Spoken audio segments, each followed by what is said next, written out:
ఒక 2 రీజన్స్ ఉన్నాయి. ప్రధానంగా నేను కూడా గతంలో ఉద్యమ సమయంలో ఒక విద్యార్థి నాయకునిగా ఉన్నాను. యూనివర్సిటీలో విద్యను అభ్యసించాను. కాబట్టి ఇవాళ ఈ రాష్ట్రంలో ముఖ్యంగా ఈ ప్రభుత్వం గొప్పగా చెప్పుకుంటున్న ఉద్యోగాల నోటిఫికేషన్కి సంబంధించి మాట్లాడితే డిఎస్సి ఉద్యోగానికి టెట్ అర్హత, ఆ టెట్కు సంబంధించిన విషయాలలో ఇప్పటికే ఆ టెట్కు సంబంధించిన అభ్యర్థులందరూ కూడా మా పార్టీకి అనేక సార్లు విన్నపించారు.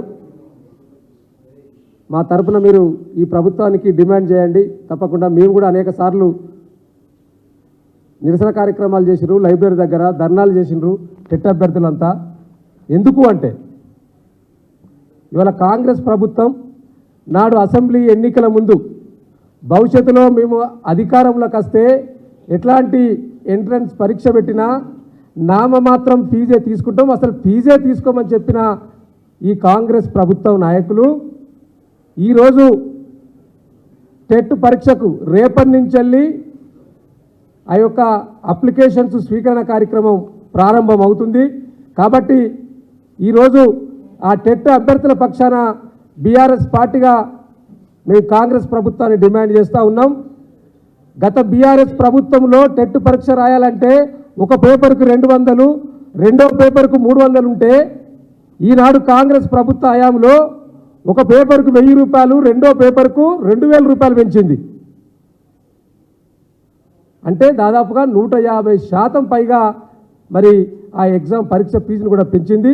ఇవాళ తెలంగాణ ప్రాంతంలో దాదాపుగా 98% పైగా గ్రామీణ వాతావరణంలో పుట్టి పెరిగిన పేద మధ్యతరగతి కుటుంబాలకు సంబంధించిన వారి పిల్లలే ఈరోజు టెట్ కానీ డిఎస్సి కానీ ఎక్కువ రాయడంలో ఉన్నారు.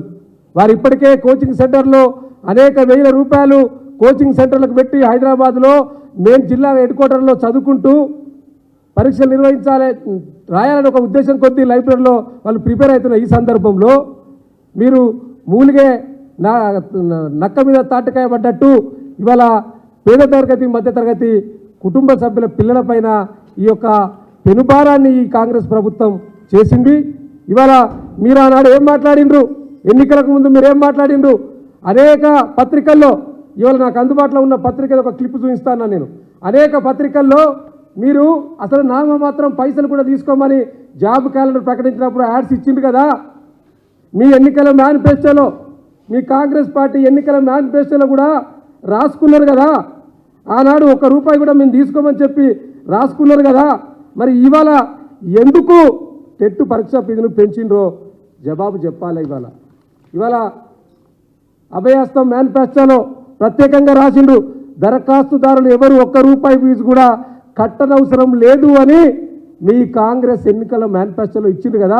దీని గురించి మీరు అన్ని పత్రికల్లో యాడ్స్ ఇచ్చిండ్రు కదా. ఆనాడు ఎన్నికలకు ముందు, అసెంబ్లీ ఎన్నికలకు ముందు మీరు యాడ్స్ ఇచ్చిండ్రు కదా, మర్చిపోయినరా?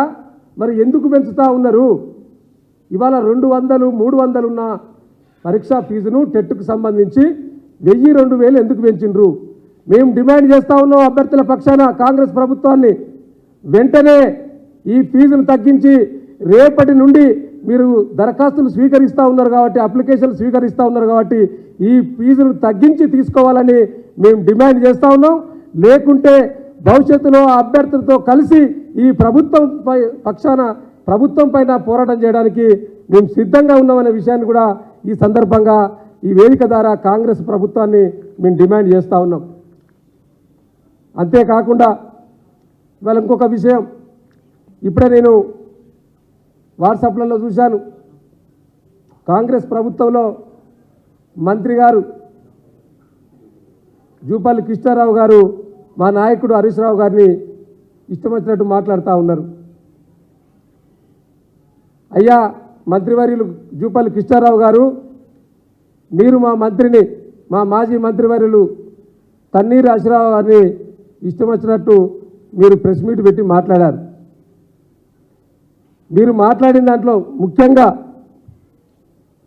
ఆనాటి మీ బీఆర్ఎస్ ప్రభుత్వం ప్రజలను, రైతులను ఎక్కడ ఆదుకున్నదని మీరు ప్రశ్నిస్తూ ఉన్నారు.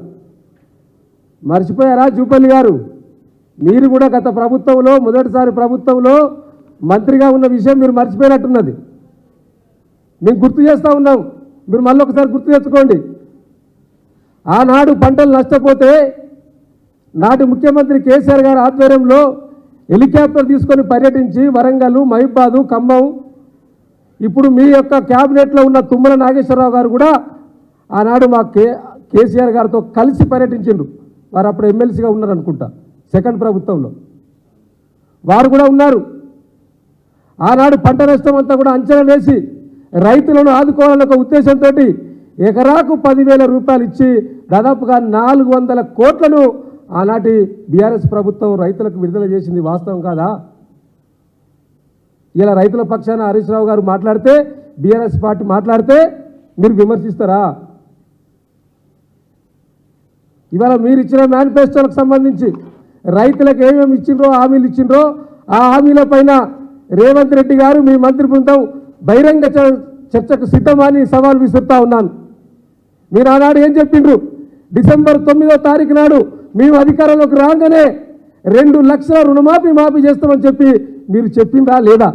అనేక సార్లు ఈ వేదిక నుంచెల్లే మేము ప్రజలకు వివరించినాం కదా. మీరు ఇచ్చిన హామీలు ఏవైతే ఉన్నాయో అబద్ధపు హామీలు, అరచేతిలో వైకుంఠం చూపించి ప్రజలను ఎట్లయితే మభ్యపెట్టినరో వాటి మీద ఇప్పటికే అనేక సార్లు 420 హామీలు, దాంట్లో మీరు ఎన్ని అమలు చేసిండ్రు? 2 లక్షల రుణమాఫీ ఇవ్వలేదు. అదేవిధంగా రైతు భరోసా పేరు మీద రైతు బంధు ఇప్పటి వరకు ఎక్కడ ఏ రైతుకు పడలేదు. 3 ఎకరాలకు పైన ఎక్కడ ఏ రైతుకు పడలేదు. మేము ఆనాడు ఎలక్షన్ ముందు 7,500 కోట్లు రెడీ పెడితే వచ్చిన తర్వాత 7,500 కోట్లను మీరు అధికారంలోకి వచ్చిన తర్వాత ఆ డబ్బులను రాఘవ కన్స్ట్రక్షన్కు మార్చింది తప్పితే రైతుల అకౌంట్లో వేయలేదు. ఇది వాస్తవం కాదా? రైతు వ్యవసాయ కూలీలకు ఇస్తాన్నారు 12,000, అదేవిధంగా కౌలుదారులకు 15,000 ఇస్తా అన్నారు. రైతు భరోసా కింద 15,000 ఇస్తా అన్నారు.